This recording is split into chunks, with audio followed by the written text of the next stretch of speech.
Welcome, friends, to this live stream for Empty Cloud Monastery. A very good day to you. I'd like to begin as usual by paying homage to our teacher, the Buddha. Namo tassa bhagavato arahato samma sambuddhassa. Namo tassa bhagavato arahato samma sambuddhassa. Namo tassa bhagavato arahato samma sambuddhassa. Buddham dhammam sangham namasami.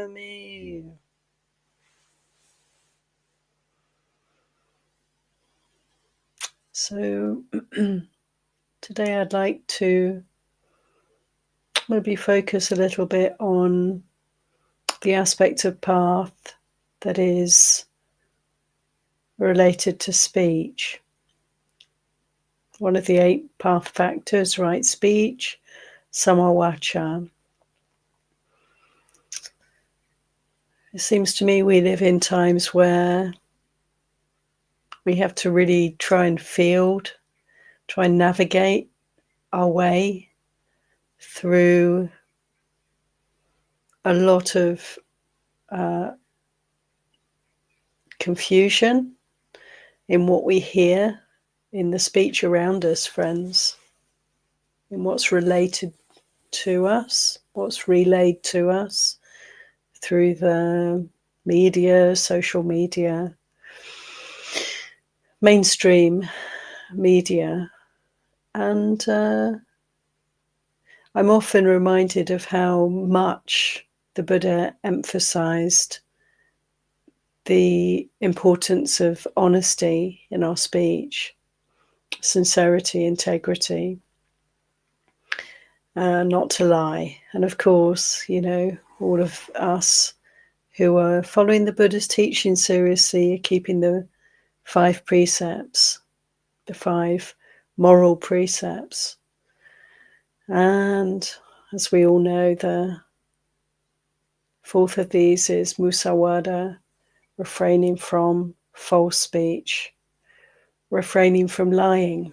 It was the bare bones of this precept on speech. And the Buddha himself, I mentioned recently, all through his trajectory as the Bodhisattva, the one who aspired to Buddhahood, the one precept that he never broke was the precept on avoiding lying, refraining from lying. So this aspect of speech feels like the first thing to speak about, to emphasize. How can we ensure that our speech, that what comes out of our mouths is genuine and sincere and honest? And I personally find this quite the practice, to really keep sharp, keep well honed this radar for any kind of deception or dissimulation, dishonesty in any even subtle ways. Many of you will know the sutta where the Buddha is speaking to his son and chastising him, Ambala Rahula Wada Sutta, I think it's called. I popped it in the chat. It's an occasion when Rahula was quite young and was perhaps fond of the occasional practical joke. And one would feel, well, quite harmless, really. He was just being a naughty boy. He deceived some people who were looking for somebody, I think it was. They said, which way did they go? And he pointed in the opposite direction and said, that way. Something like that. And he, thought that was very funny. Just a very clown-like, simple, practical joke. But the Buddha really picked him up on it, didn't he? He chastised him quite severely. and said, if you lie, if you're capable of lying, there's nothing else that you're not capable of that is harmful. So very strong teaching there from the Buddha. And so we can notice, I often consider how it is that when we're fed information that is not true, that has a spin on it, that is, or just is blatant lying, which seems to be out there in the field more and more often. People literally in positions of power and influence, literally telling lies. And it's an unfortunate trend, and perhaps it was always so. I really don't know. But to not be able to trust the words of others is very confusing for us. It's very challenging. And chaos is the result, of course. Chaos and mayhem. And perhaps it's a sign of living in chaotic times that there's a lot of misinformation out there around us.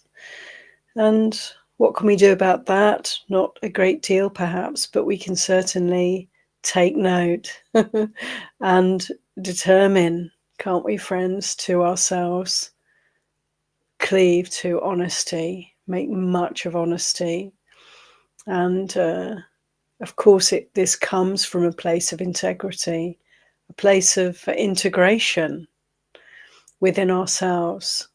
Perhaps we have to get to know ourselves very well in order to be able to be genuine. We have to genuinely know ourselves. We have to recognize the mind's trickster nature and how mischievous the mind can be and how it may lead us astray. And so perhaps mindfulness is really necessary for honesty to manifest. And we can very compassionately reflect that people who shamelessly lie in public to large numbers of other people, that they are very lost. There is a great suffering there because there is a lack of integrity. Deep down, the karmic results of such deception and deceit are grave, and one can feel great compassion for any body who's creating such unwholesome karma.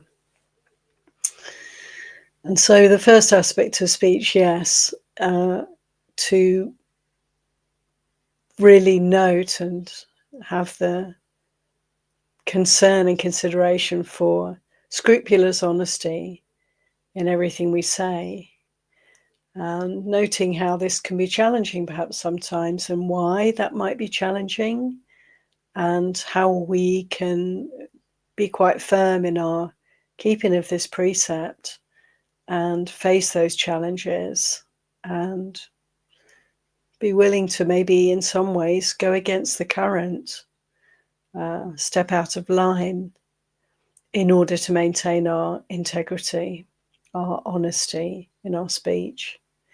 In our speech, also the way we, write and convey messages and fill in forms and document things.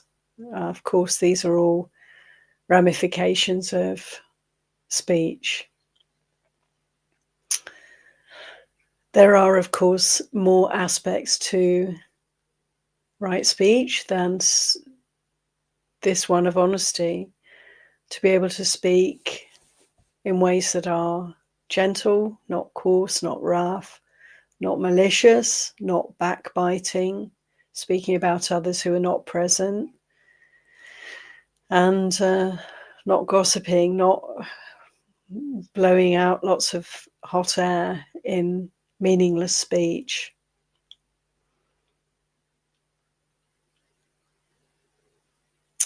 Backbiting is quite an interesting concept, I find. I want to just come back to that. Speaking behind people's backs. We often find ourselves speaking about those who are not present to others. And this is quite tricky, though. This is quite perhaps something that's best avoided. The only time perhaps we could profitably speak of others who are not present is to bring out their good qualities and to share those with others, to speak in praise of others, not in a flattering way, but in a way of pointing to perhaps the good teachings of this wonderful Dharma teacher, or the good actions of people who it can inspire us all. In this way, we can maybe step into speaking of others who are not present, but generally, this is something I would say to avoid. And a rule of thumb I have myself, which you probably also have, is I would never say anything that I feel they would not be happy to hear, that the person who's not present, who I'm speaking about, I would never say anything that would hurt them if they were present, that they wouldn't be happy to hear, that they wouldn't find fault with or feel upset about.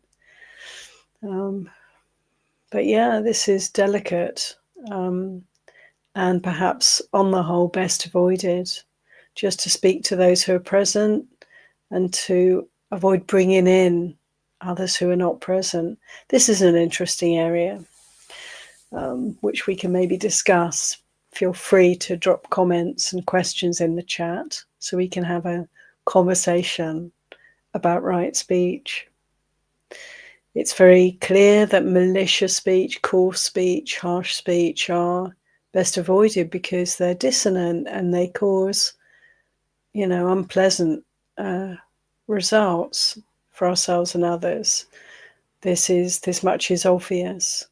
It's interesting to me how people often bring in, as a kind of trend or a way of being, I don't know, fitting in with others, bringing in, curse words, swear words, obscenities into speech. I find this quite striking when I come across it, which is not infrequently. And, in normal conversation, that people will bring in really crude and quite horrendous words, actually, when you consider their meaning, their actual meaning, but bringing them in a very casual way, just to be cool, just to fit in with the crowd. And this to me is a very significant sign of where we're at. When I come across this, it's very telling. I note that people who are in really wholesome ways trying to work against the climate emergency we're in, trying to promote environmental issues, trying to avoid terrible political national harms that are taking place around the world, various wars and genocide in Gaza, people who are trying to do anything they can to speak up against these wrongs and are active, politically active or activists. These people often bring in profanities in their speech. And for me, this speaks volumes about the danger of being sucked into negativity and reactivity when we're trying to do good. So again, one can watch one's own speech and see if we're expressing anger in our speech, expressing dismay or despair, and be careful. We can be careful to not convey these things in a way that doesn't help, in a way that may bring others down, that may coarsen the discourse, when profanities come into speech, when speech is coarse in this way, it often doesn't have a very good result. It doesn't enable others to hear us as well as they might if our speech is refined and gentle and pleasant for the hearer. We can even manage this when we're speaking home truths, when we're pointing out faults, when we're discussing unfortunate things that are going on. To be able to do so in a way that can be heard is so important. We live in difficult times. In a way, there's a lot of division. People are falling into smaller and smaller factions. People within certain factions with certain views and approaches to life and the world around us find themselves falling out with each other over points of views and opinions and beliefs and senses of how to go forward. And so the factions get smaller and smaller and the divisions get greater. And we have to be very then vigilant and careful with our speech, because if we bring up topics around the state of the world and things that are happening, it can be very triggering for other people who have a different viewpoint, even just a slightly different viewpoint. Sometimes the slight differences can be even more triggering than the big differences. The big differences of opinion, we might screen out the other and turn away from them and want to ignore them.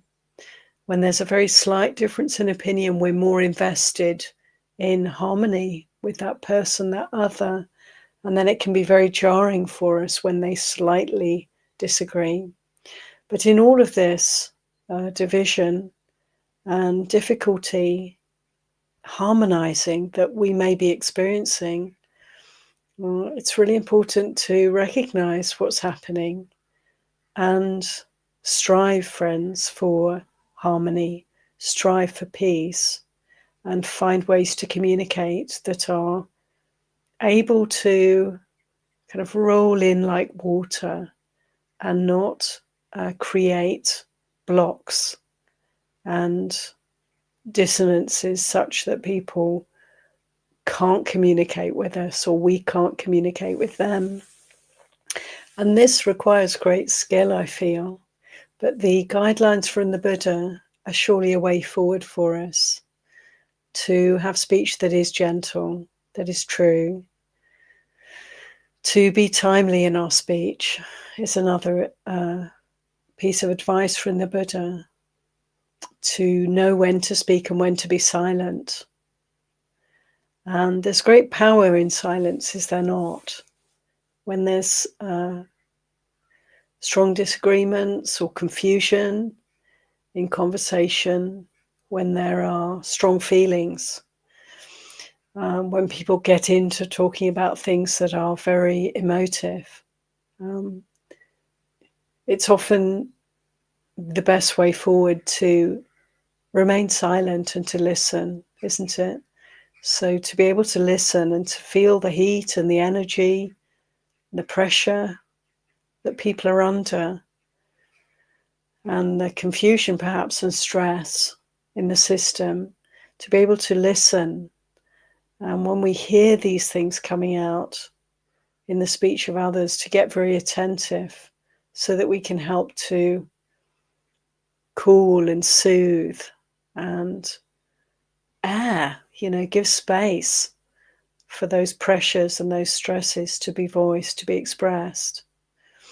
I love Marshall Rosenberg's teachings on nonviolent communication and how he had the images of the hyena, I think it was, and the giraffe. I remember the giraffe better because the giraffe is the one who has a big heart, who can listen, who can take in without reacting. And I think it's the hyena or the wolf is the one who snaps back. And, in our speech, if we're speaking from a place of reactivity, strong emotion, disagreeing, if we snap back, if we launch into more words, more divisive ways of relating, then we really lose ourselves. We end up in a fight. But if we can, like a giraffe, listen, have the ears of the giraffe, as Marshall Rosenberg, use this image for the listener, the one who's willing to be gentle, open-hearted, and to receive without taking things personally. In this way, we can often diffuse the pressure for others, the stress for others. And so to have speech that is timely is an encouragement for us to do a lot of listening, oftentimes, to take in not just the words of others, but what's behind those words. And this leads me to consider, it's not just what we say, is it, friends, but also our tone, our body language, our facial expressions. And all of these things we can orchestrate if we're mindful, can't we? We're aware of them. We know how we're speaking. The Buddha advised us to speak slowly, take our time. He said if you speak fast in a speedy way, you just get very tired. And also, of course, the others whom you may be speaking to can also get tired and a bit overstretched, trying to keep up. And again, this points to listening, this points to space and silence, the pause. Gregory Kramer, this wonderful American Dhamma teacher, has created this system of teaching regarding sharing the Dhamma, mindful communication.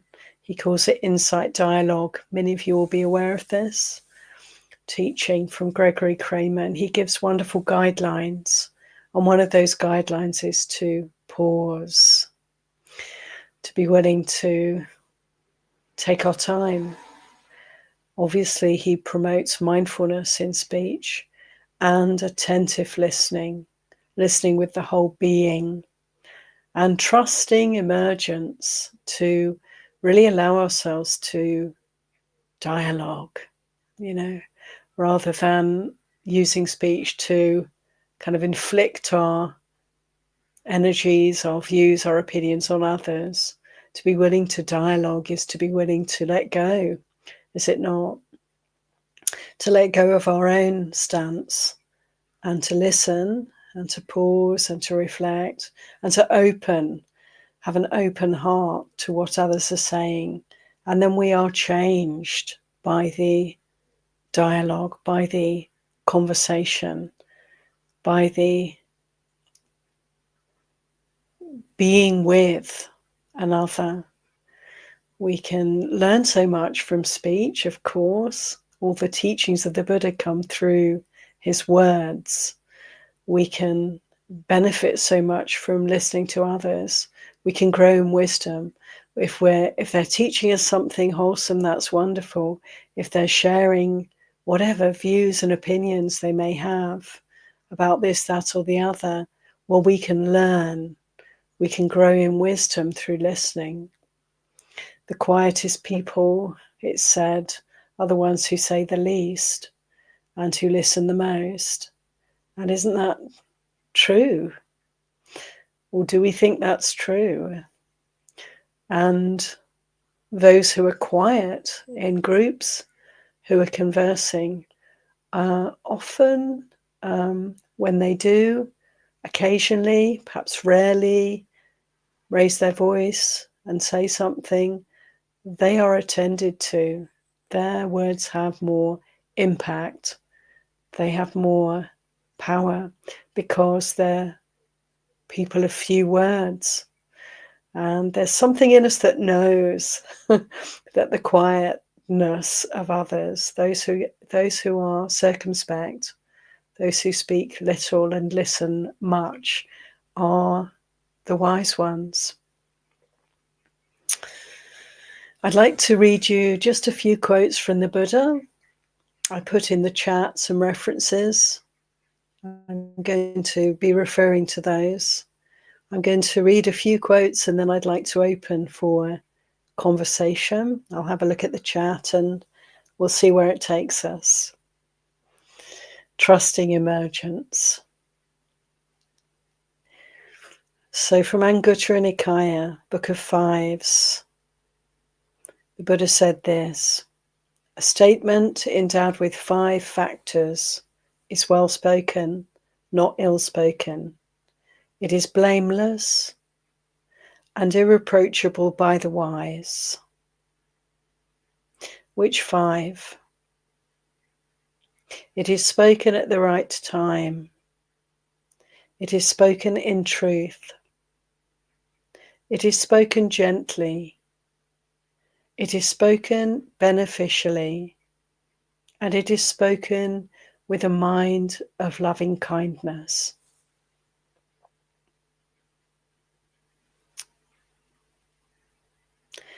The definition of right speech, friends, from Vibhanga Sutta in Samyutta Nikaya 45.8. The Buddha defines here right speech as part of the Noble Eightfold Path thus. And what is right speech? Refraining from false speech, refraining from malicious speech, refraining from harsh speech, and refraining from idle chatter. This is called right speech. And regarding the grave danger of lying, friends, from Musawada Sutta, Itivuttaka 25, the Buddha said, I say that for the person who transgresses in one thing, there is no evil deed whatsoever they would not do. What is that one thing? Deliberately telling a lie. In the same way, the Buddha said to Rahula, as I was mentioning before, he said, Rahula, when anyone feels no shame in telling a deliberate lie, there is no evil they would not do.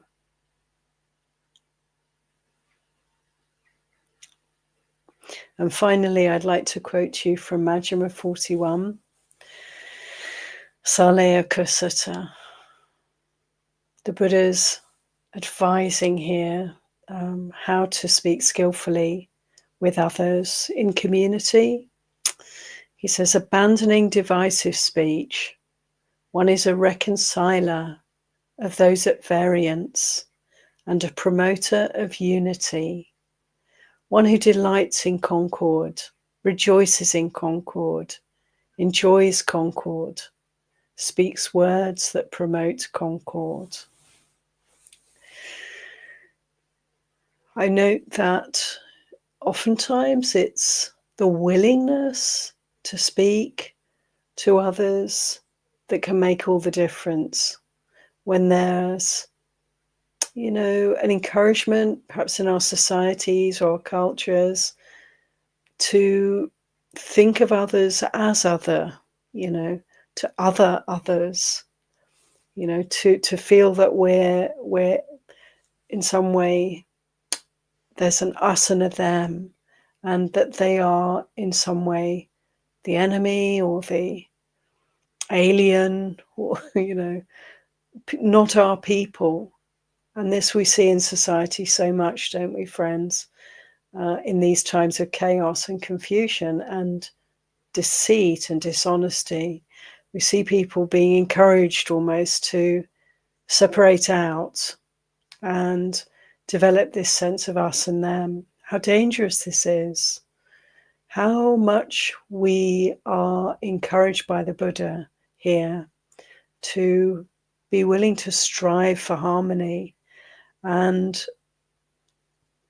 I find that often the willingness to step across that barrier, step through that divide, and open to dialogue is enough, enabling us to get to know each other, enabling people to come together, to eat together, to speak together, is to recognize our commonality, our humanity, our community. And we have so much in common, don't we, with every other human being on this planet. We're all subject to aging, sickness, and death. We all feel pain the same way. We all feel pleasure the same way. We all have the same search. We all have the same goal, actually. And everybody wants to be happy. Everybody's trying to find their way to happiness. Nobody wants to suffer. People don't want to have enemies. People want to be friendly.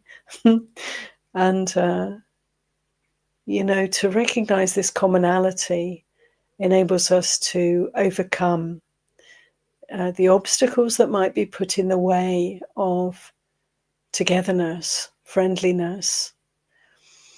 And the heart of loving kindness, mentioned here as one of the aspects of speech, to have our speech imbued with loving kindness, gives us the opportunity to be together, recognize our fellowship with one another. We're all family. And so may we use our speech to keep the precept, to refrain from harmful speech, and also to step into being somebody who promotes harmony in the community, who promotes community, who strives for peace and friendship in the broad sense.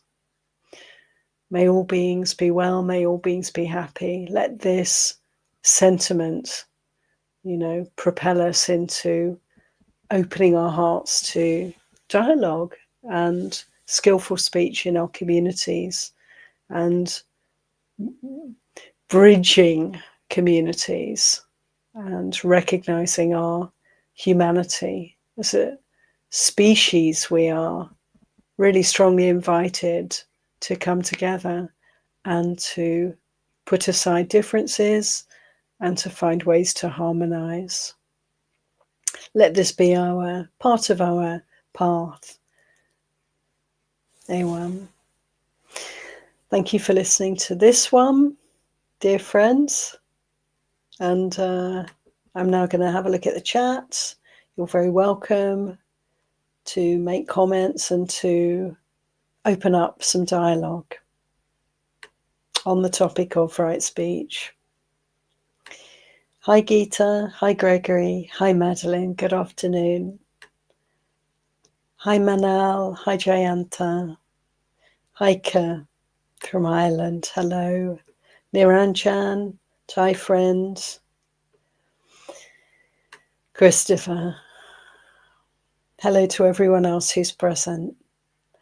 And Christopher says, even if something's 100% true, if it causes harm, unnecessary conflict, or bad outcomes, the wisest course is to keep quiet.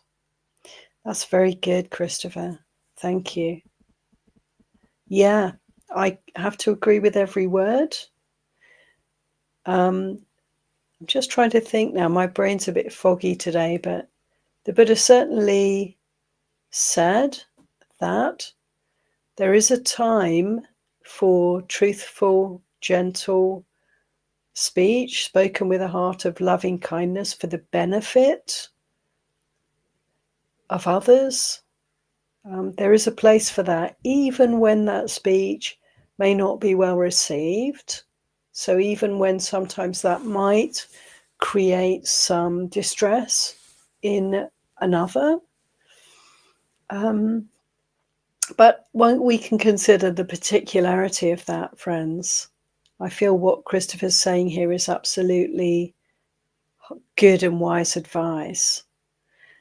And just occasionally that consideration there in that quote from the Buddha, loose quote from the Buddha, that sometimes we can give feedback to others for their benefit with kindness, with a sense of wishing them well and that this is for their good, that may be jarring for them to hear. And then timing is crucial. And one has to be very careful indeed in how and when and whether we offer speech in that way. But generally speaking, absolutely, what we have to say may be true, may be beneficial, may be timely, may be said with a heart of loving kindness. But if we know that it's going to have a bad result for the person we're speaking to, or the people that we're speaking to, if it's not going to create harmony, it's not going to be heard in a way that's beneficial, then we keep silent. Then silence is no doubt the best policy. So really appreciate your words there, Christopher, and the chance to reflect in this way. The Buddha said when we have an opportunity, we can see how we can give feedback to others that is beneficial. We can say something truthful and kind and with loving kindness and at the right time, but we just know that actually that person or those people will not be able to receive this gift of speech. He said, we cannot praise equanimity highly enough. Equanimity is to be developed in such situations, to keep our silence and to maintain a heart of peace, not to be shaken. This is a great skill. And like I was saying before, the wisest person in the room is often quiet. And yet one can sense when people keep their peace, are circumspect in their speech, are very careful in their speech, that still waters run deep, that there can be a lot happening. We can appreciate this as meditators, that there's a great deal that can be happening when the lips are sealed and there's silence. We can take in so much more. We can process so much more. We can do the work of making peace internally, which is the precursor for any harmonizing that we can support externally, is it not? To keep our silence and to work with equanimity, developing equanimity is the way forward. Thank you, Christopher. Yes, agree. And Christopher goes on, the tongue has no bones, yet it breaks the strongest bonds. Powerful words. Thank you, Christopher. Yes, isn't it so true that this ability that we have to put sound out, these vocal cords, the tongue, the lips, the teeth, the palate, this apparatus that we have to produce sound that has meaning, all these languages we have, so many of them, ways of conveying meaning, the power in the spoken word, the power in the written word is something to be very aware of and to treat, with caution. It's amazing how much our words can affect others and how easy it is actually to hurt and harm others through careless speech. Right speech is a path factor of great significance for most of us, and it's a way of really keeping ourselves on the path to listen to everything that we say and to vet it, to reflect on it afterwards, to consider our speech very carefully, to choose our words with great care. And let this be a glorious practice for us, joyful practice, to get it right as best we can, and to be willing to learn when we make mistakes, and to always let others know that we're open to feedback from them. So if somebody has issue with anything that we said or done, then we're asking to hear from them so that we can learn and hone and refine our practice. And speech is a wonderful way of refining our practice and purifying our hearts, isn't it, friends? Because we are engaging in speech so much. We're social beings. We have people around us. And we may also be writing and, speaking in less embodied ways, disembodied ways, speaking online when there's nobody actually listening at that point, but we're putting something out in all these ways. Also speaking to ourselves, we could mention and consider, how do we speak to ourselves? Is that skillful speech? Are we chastising ourselves viciously? Are we cruel to ourselves?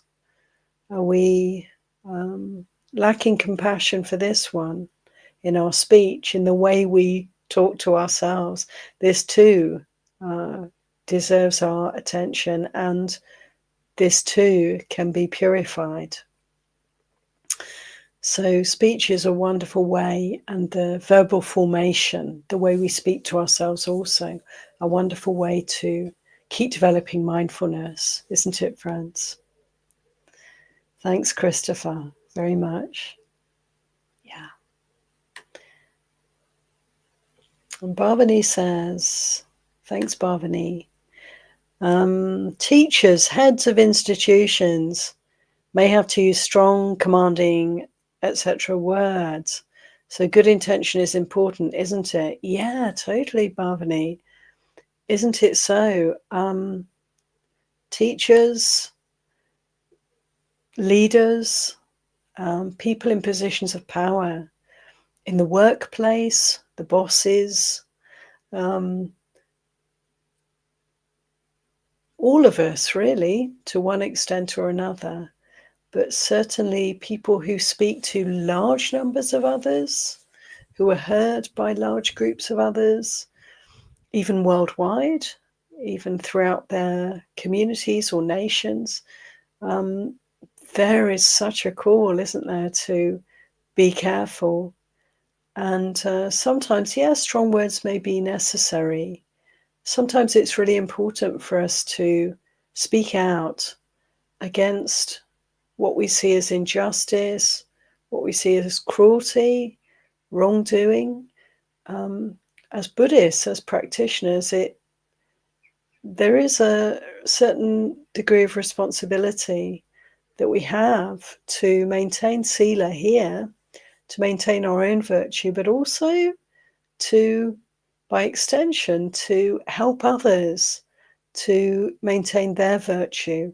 And when virtue is not being maintained, when harm is being done, to speak out and let it be known that this is not wholesome.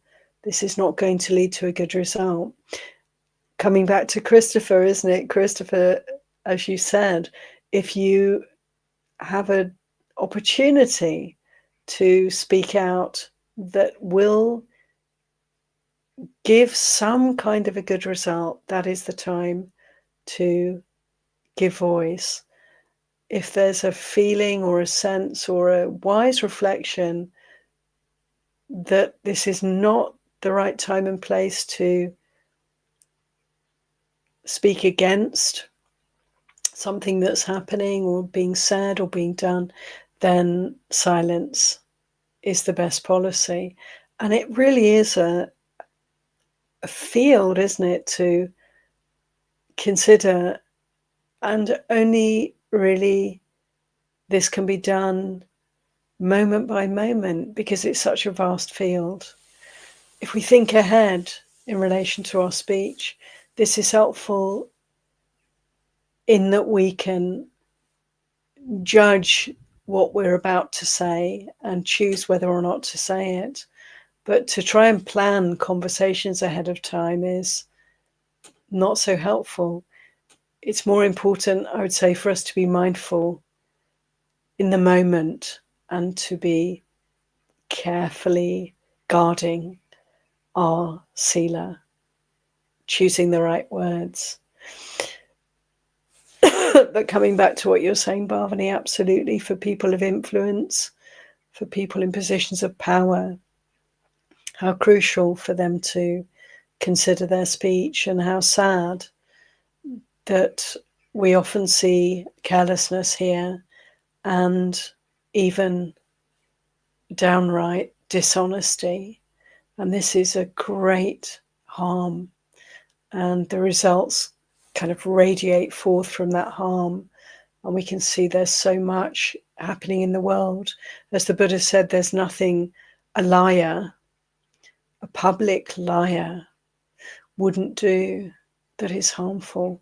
And we can really look around us and see the truth of this, the danger, the desperate danger that people put themselves in through their unskillful speech when in positions of influence. The heart really just trembles for such people because the karma is so, painful. Yeah, thanks, Bhavani. May all our teachers speak well. May they encourage those around them. May they support, especially those who teach young ones, offer support, offer guidance in the kindest, most gentle ways. Many teachers are so inspiring, aren't they, in this regard? So many teachers have great kindness and great love for their students. And like I said earlier, there are the words, the speech itself, and then there's what's behind the speech. And so this goodwill conveys itself in so many ways. And what a great skill it is to be a teacher, one who's using words to teach and support and guide others. It's a very beautiful profession. Okay, Heike's just sharing here with us. Thank you, Heike. I find it very challenging to listen to somebody ranting about some, wrong or some anything, really. Yes, Heike, isn't it? It can be very challenging to listen to volleys of speech that is a bit overwhelming. Coming back to that place of giraffe ears, the heartful listening, isn't it so often the case? I'm reminded by you of Ajahn Chah, Heike, where he speaks about how we can, if we're distressed by sound, by the words, by the speech of another, why not attend to it like listening to a babbling brook? And that's such an interesting guideline from Ajahn Chah, to tune out the meaning is what I get from this, to not focus on the meaning anymore, just listen to the sound, just the tone, the energy. And it's very interesting. I've done this many times, actually, and I've come to recognize that it's lovely to step away from the meaning sometimes when it's difficult to hear someone and they're doing a soliloquy, they're on a monologue. Then there's time to tune out the meaning and listen to the tone and really hear that person in a way, a deeper way, in a way to read between the lines and to take in that energy and to practice with that. And it can be really difficult to be with, say, frustration or anger or recrimination or somebody who's upset. But to be able to come to that place of tuning in, it's often much easier to be present for that and to resonate with compassion. Ouch, that's that's difficult to hear. It must be difficult to feel like that, to be coming from that place. And when compassion starts to filter through, it's like we're not caught up in that place ourselves. We're able to witness and feel it without suffering. And then this sort of upwelling of loving kindness. And that is compassion, the feeling for the other, wishing them well. May they be relieved of this suffering. So thank you for your words, Heike, and you've given me this opportunity to riff a little on what you said. Thanks. Yes, Christopher, thanks. I must share these words once released. Do not return. Speak them with great care. Absolutely. This crucial point that, goodness me, we can just come out with something in a moment. It's said, it's done, it's finished, really, it's gone. But isn't it so that our words can be remembered by other human beings for the whole lifetime? Even they can have an impact sometimes far beyond what we may have intended. We can carelessly throw words out in anger, say, and they can hit people and really have very lasting reverberations. Great care required. Absolutely. Thanks, Christopher. And Heike says, I find it challenging, draining. Yeah, to listen to a friend ranting about wrongs in the world without offering another way.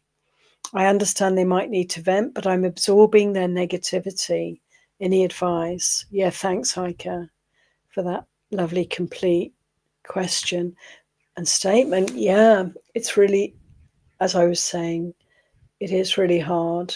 And the inclination to come in and help to put things right is very strong sometimes, isn't it? Or to give a different viewpoint. And yet something in us knows that that's not quite what's required. And people do need to vent.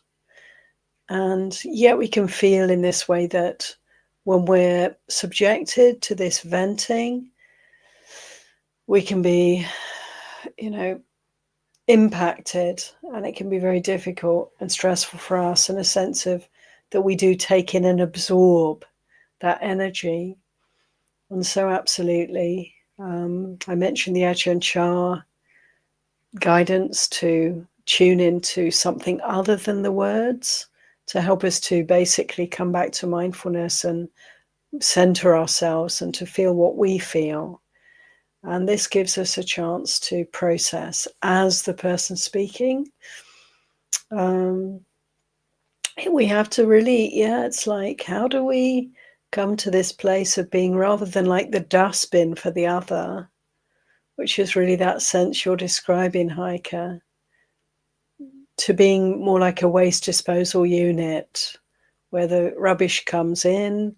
This is not to disparage others, is it, friends? It's just that when we are fraught and we're speaking from a fraught place, those words are difficult to hear and they aren't necessarily helpful. But not to disparage those who vent. There's a time and a place for that, for people. But rather than letting those words increase the suffering in the field by taking them and absorbing them and trying to digest the undigestible, the difficult to digest, can we be like a waste disposal unit and just let the words come in and go out? It's like, say, in one ear and out the other, without ignoring them. Can we attend, be present for the other without taking in that energy? And we surely can do this, but it's a process, isn't it, Heike, of developing the ability to stay steady and not to take personally and not to allow ourselves to be triggered by the words of another, or rather often, isn't it the case, we will be triggered and we do feel drained and affected by the venting of others, but we can then, to recognize that, to be present for that, and to go through that process of working with the defilements here that have arisen until they are seen and let go of. And it's one thing I can reflect on is it is difficult to be with such a situation, somebody venting, and yet there's an opportunity there for us to scour out and to meet with and to work with some defilements that we might not otherwise have been aware of, that might not otherwise have surfaced. We say, thank you so much, venting friend, for giving me this opportunity to see the negativity here. In this way, gratitude is the attitude, isn't it? To be able to open the heart a little bit wider and to receive and to be willing, to really be with that person and let them be our teacher is something we can work on. Thank you, Heike, so much. And Madeline, thanks, Madeline, says, I wear a silver pendant on which I have inscribed, right speech. Sadhu. I'm a Dubliner, and our culture admires emphatic and direct speech. I'm trying to row back on that and making some progress, I think. That's wonderful. Now, the Irish have the gift of the gab for sure. Such eloquence. I've noted when I've spent time in Ireland, people speak. They speak well. They speak emphatically, perhaps. And direct speech. Not just in Irish culture, in many cultures, more than the British culture. In British culture, we tend to speak in more circumspect ways. It's very interesting. They're less direct ways, perhaps. This is a generalization, I know. But the direct speech and the emphatic speech in certain cultures can be a wonderful thing. And yet, yes, Madeline, to see where we might more profitably step back a little from that and maybe speak less and listen more, maybe gentle our speech, maybe soften our approach. In certain circumstances, this could be helpful. But what you're really pointing to, and what I appreciate, is that we can notice where we're coming from, friends. Just as Madeline's pointing out, she has a certain cultural background, and this is how they do it there. This is how they communicate there. We can note that we all come from certain backgrounds, certain ways of speaking we've been conditioned into.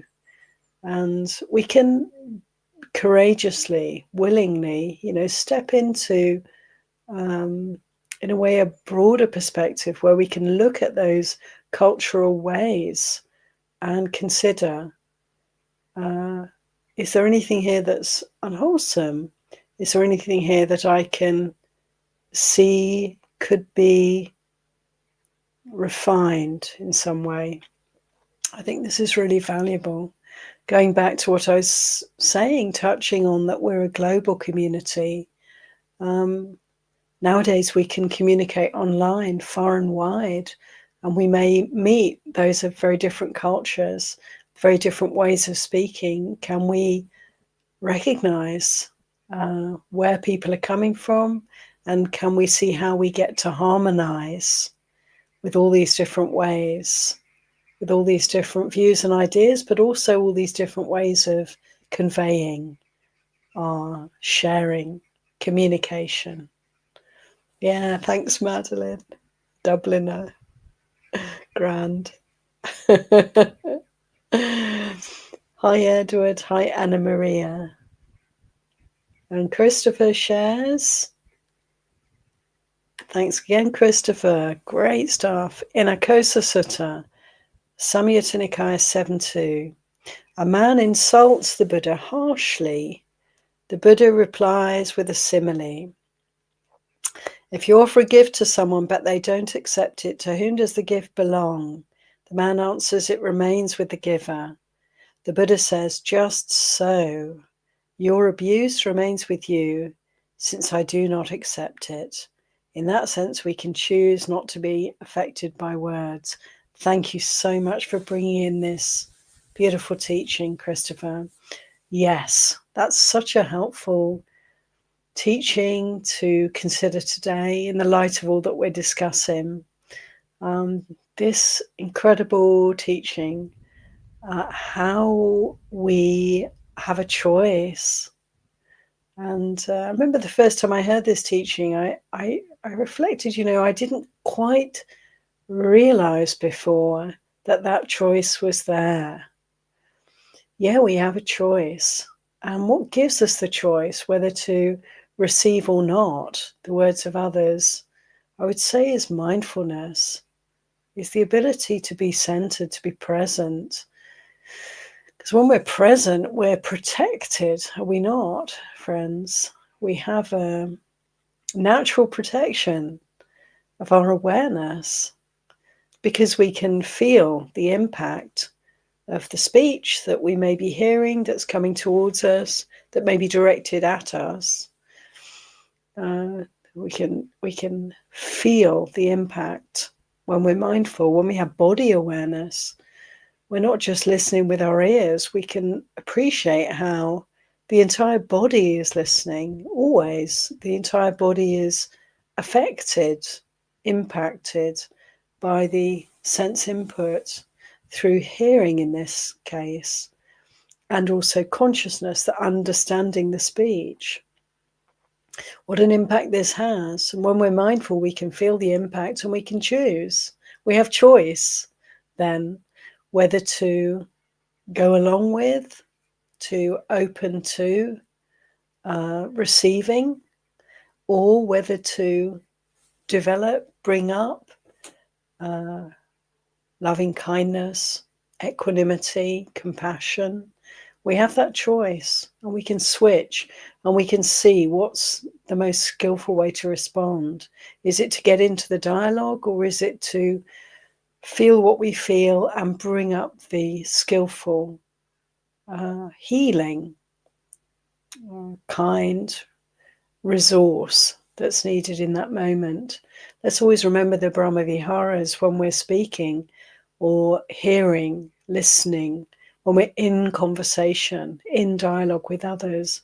Let's always remember to bring in the Brahmaviharas, because this is our way, our skillful way of relating to the world, with loving kindness, with compassion, with joy where that's appropriate, and with peace, with equanimity. This is our way to meet the world, friends, skillfully, and so with speech. And so the gift of speech that others give us, we could consider it's always a gift. They're giving us something. When we speak, we're giving something. We're giving the meaning that we wish to convey. We're trying to offer, isn't it, something of benefit to others in our speech, if we're wise. We want to offer truth. We want to offer kindness.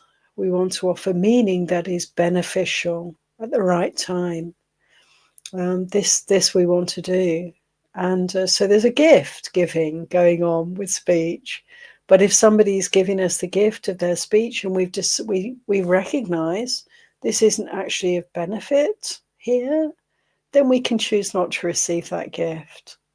How wonderful is that? And in the not receiving of that gift is a giving of something else. Give our wise attention with kindness, with compassion, with equanimity. We can give out this gift even as we may be being bombarded by somebody venting, as Heike said. This gift we can be giving just gently, quietly, invisibly, silently. Let this gift be given, and it's our protection. And we have that choice. We have that ability. Thank you so much, Christopher. Now, friends, we're over time. And so I'm going to skim through and just see if there's any other comments that are really worthy of these extra moments. Patrika, Amaranta, Elenice, hi. Thank you for being with us. And there's just a few comments. I'm going to share everyone because everyone is precious. From Madeline, thank you, Madeline. I think if something is going to cause harm, we should speak up. If there's a sutta in which the Buddha encourages one to reprove, absolutely.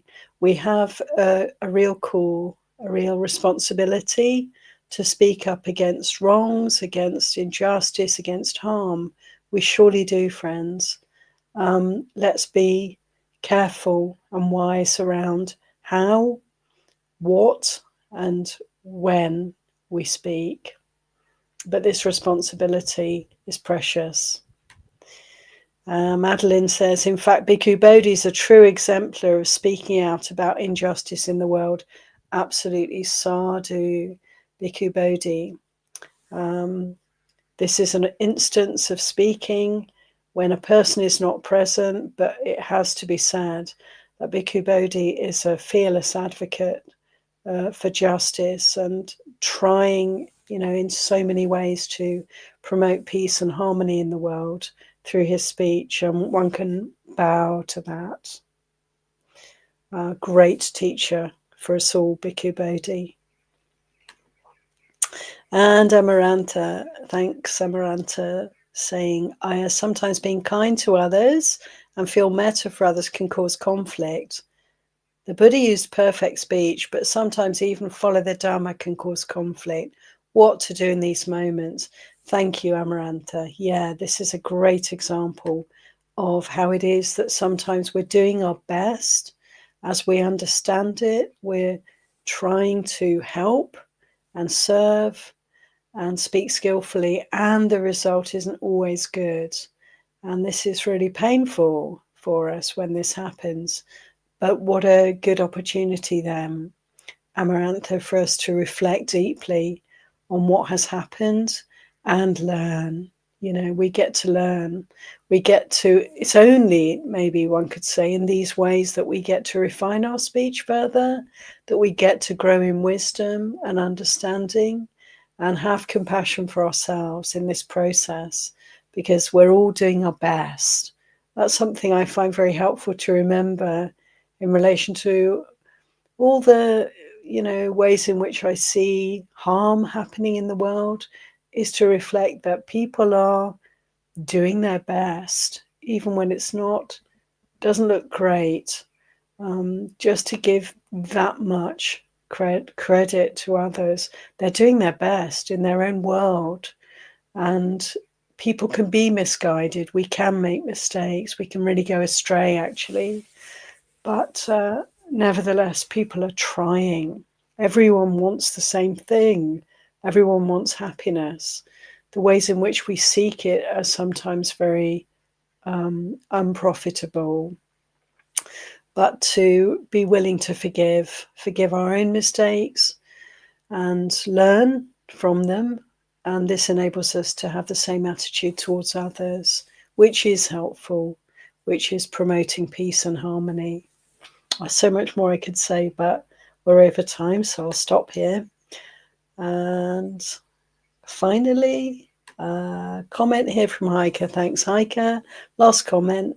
I do try that, but find it difficult to keep the balance between shutting down and being present, but being present anymore for the other and protecting myself. Thank you, Heike. This balance, when we are feeling assailed, bombarded, overwhelmed by the dialogue that's taking place, by what we're receiving. It's like an art form, isn't it, Heike? It's like sailing through choppy seas. It's like how to chart our course. And it's a workout. And I'm sure you're not alone. We can all empathize and consider where this meets our experience, can't we, friends? Because isn't it so? It can be very difficult to keep the balance between just wanting it to stop and being able to meet and open to a difficult communication. And let's take heart from the Buddha's teaching regarding the gift, remembering that, because if we can see the speech of others as a gift, that gives us a good attitude, and also reminds us that we have the choice whether to accept or to just put it aside. And this process, as Heike is pointing out, is not always easy, but this is a great opportunity for us to learn and to hone our skills, friends, hone our harmonizing, peacemaking skills for the benefit of all beings everywhere.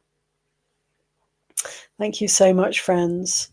And I won't be here next week, but look forward to returning to offer skillful speech on Dharma as I can in a fortnight's time. Let's conclude by paying homage to our teacher, the Buddha. Sadhu, sadhu, sadhu.